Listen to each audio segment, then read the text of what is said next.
Hey guys, it's Purdue here. Couldn't get the stream going last night because we we're having some technical difficulties, but given the heartbreaking news of what's happened to Charlie Kirk and his family, I want to talk about it right away. I don't want to wait till tonight. We'll still do a show, but addressing this, I want to talk to you guys heart to heart. Share what's on my mind. I think myself, like the rest of you, we're shook right now. You don't even know what to say, what to think, how to process it. We're still digesting that this is in fact real. It's just that we're actually here. Someone like personally for me, I've looked up to Kirk for a very long time. He's been a great inspiration that got me into politics and political thought in the first place. To really have to accept that this is the reality we're in, that a great figure, a great man, a great father like this has now been taken from us.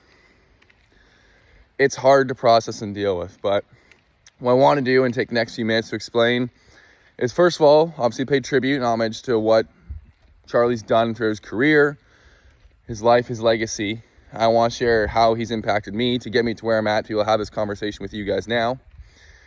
And also, I think what the plan should be going forward with the information we have now. Obviously, it's still early yet.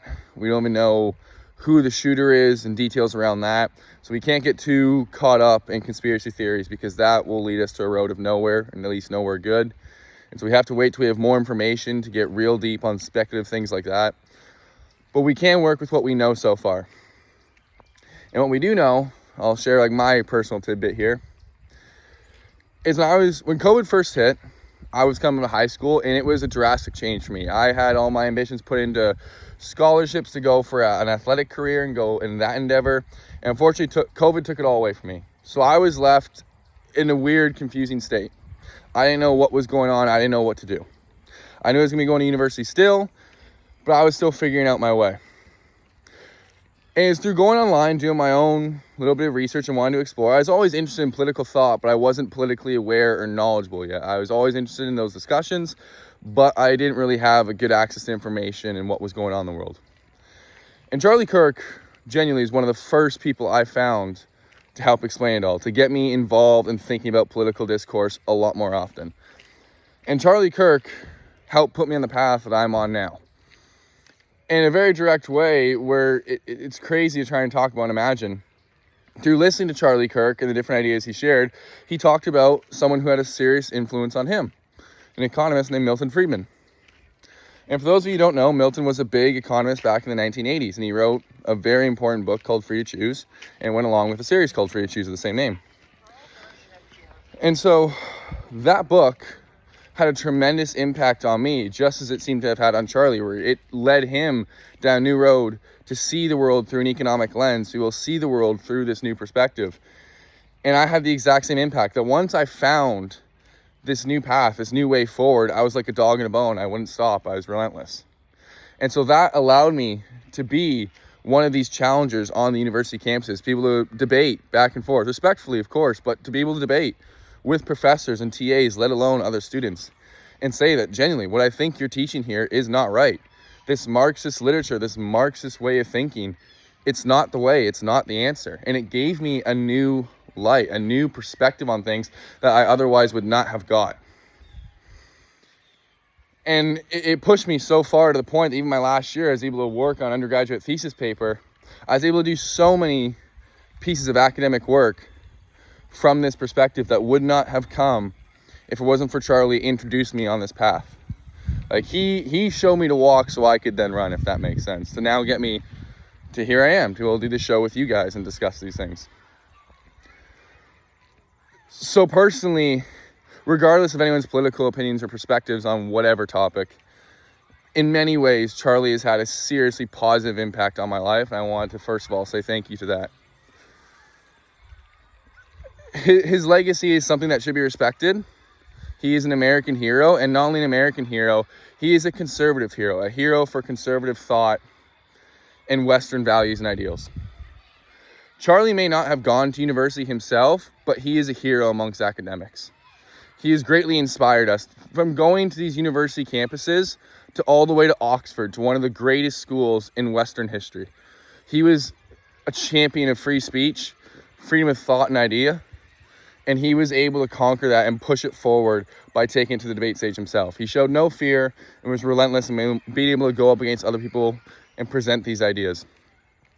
And so I greatly admire him for that, respect him, and want to try and take that torch and push it forward. And I think that's the biggest thing which I wanted to express here as to what the fallout of this is going to be. Because we know there's going to be backlash. We know the right is going to come very strong now. And so on the right, I think we need to seriously assess ourselves, look at the situation we're now in, and think what's the next best move going forward. And I can't express this enough, guys. There cannot be violence going forward. Cannot be violence. But what we need to do is not tolerate the shit anymore. We need to stick together as conservatives, libertarians, whatever you want to call yourself, but you know you're on the right wing of the political spectrum. You see the lunacy going on the left. And I know, like I said, we don't know who the shooter is yet. But what we do know is we can see some of the responses from people who do identify themselves as being on the political left. We can see their reaction, whether they're hosting news channels or whether they're just another person on Twitter. We see these people reacting in the despicable way they do.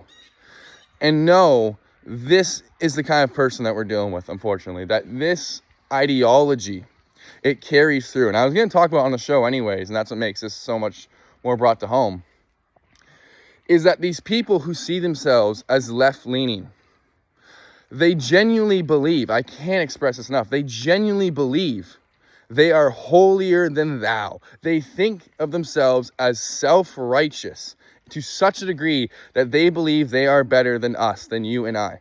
They see it as if you don't agree with them, you are some evil scum that is less than. That's why the label of Nazis and fascists and all these have been used time on end for years now, like a decade.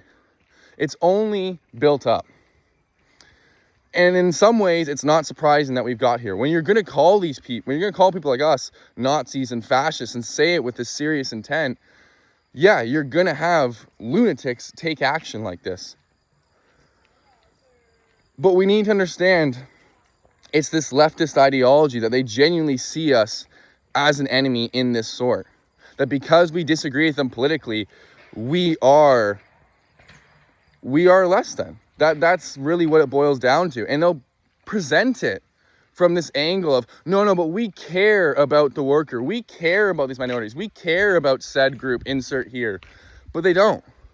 They really don't. It's a feeling that they can give themselves so that they think they're better. It's the same person who will tell you they want immigrants to flood your country, but they don't want them in their neighborhood. No. They want them out of sight. They want to feel good that they can say, yes, bring him in. I'm not the bad guy. I'm not the bigot. I don't say keep him out, but they don't want him in their line of sight.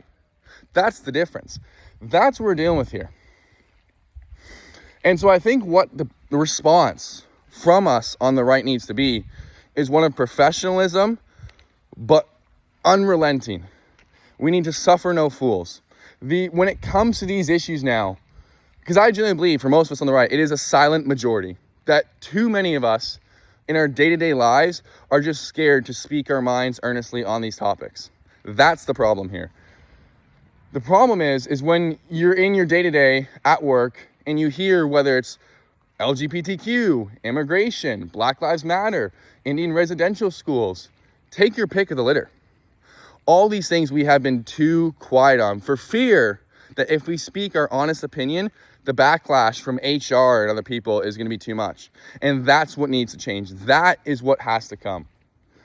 We need to now tell HR what to do. We're not going to listen to HR as to what the viewpoint on these perspectives should be. HR is going to listen to us. We are no day-to-day Joes. This is where the change will be made. It's with us, everyday folks. We have to take a stand. If it's not now, it's never. I have a great admiration for Charlie and for what he stood for, and we've just lost one of our best soldiers in this fight to preserve Western culture, Western values. I'm in Canada, but still, Canadian American patriotism. That's what we need, and that's what's missing right now. And so we have to be unrelenting in bringing this back.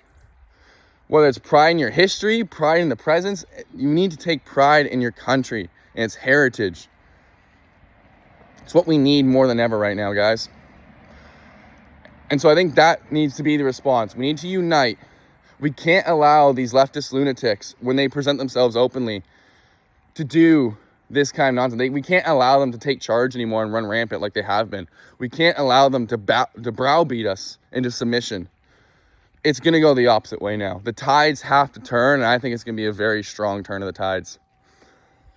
Because again, like I said, these leftists will present themselves as though they're the nice, innocent people, that they are just doing and saying what they believe because they want what's best for everyone. Again, I promise you guys, they'll look you dead in the eye and say this, and so did the Soviets and many of the communists with that very same line of belief. They will tell you it is for everyone's best interest if you just line up against the wall. They will either do that or they will happily throw you in the gulag.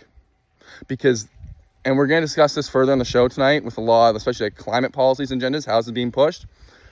But these people see us as less than. And so we need to be very active in our response. Like I said, non-violent, but suffer no fools. When you hear these insane, idiotic ideas being presented, don't let it fly. Don't let it fly. Nip it in the bud right there. Don't think, oh, it's embarrassing. Oh, no, what are people going to think? No. We can't tolerate it anymore. If this doesn't push you to say it's time for change, then nothing will. If they're willing to murder some of our best and brightest, and it's still not enough to push you to that point of you're done, I don't know what will, guys. We need to have cooler heads prevail. We need to be professional in how we go about things moving forward. But this is the new change. This is the turning point for all of us, not just for the USA, but for the West. I think for Britain, you need the same thing for your conservatives over there, same thing for Canada here. We need to bring back strong Western values.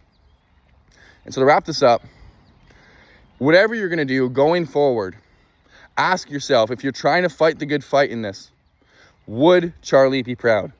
Would what you're about to do, would what you're about to say, would Charlie be proud? That is my point here, is do right by him.